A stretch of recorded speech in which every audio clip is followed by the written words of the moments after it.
السلام علیکم ورحمۃ اللہ وبرکاتہ۔ آپ کا ہمارے یوٹیوب چینل لندن قرآن میں خوش آمدید۔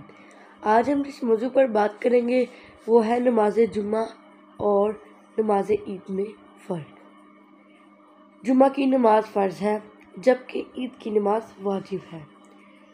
جمعہ کی نماز صرف جمعہ کے دن پڑھی جاتی ہے جبکہ عید الفطر کی نماز یکم شوال کو اور عید الاضحیٰ کی نماز 10 ذی الحجہ کو پڑھی جاتی ہے، اور یہ تاریخیں جمعہ کے دن بھی ہو سکتی ہیں اور اس کے علاوہ دوسرے دنوں میں بھی۔ نماز جمعہ کا وقت زوال آفتاب کے بعد شروع ہوتا ہے جبکہ نماز عید کا وقت سورج نکلنے کے کچھ دیر بعد سے یعنی اشراق کے وقت سے شروع ہوتا ہے۔ جمعہ کی نماز میں دونوں خطبے نماز سے پہلے ہوتے ہیں جبکہ عید کی نماز میں دونوں خطبے نماز کے بعد ہوتے ہیں۔ جمعہ کی نماز میں خطبہ فرض ہے، اس کے بغیر جمعہ کی نماز درست ہی نہیں ہوتی، جبکہ عید کی نماز میں خطبہ سنت ہے، بغیر خطبہ کے عید کی نماز ہو جاتی ہے لیکن ایسا کرنا خلاف سنت ہے۔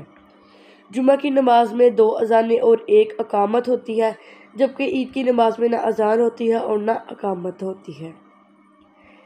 جمعہ کی نماز عام نمازوں کی طرح بغیر زائد تکبیرات کے پڑھی جاتی ہے جبکہ عید کی نماز میں 6 تکبیریں زائد کہی جاتی ہیں جنہیں تکبیرات زائدہ کہتے ہیں۔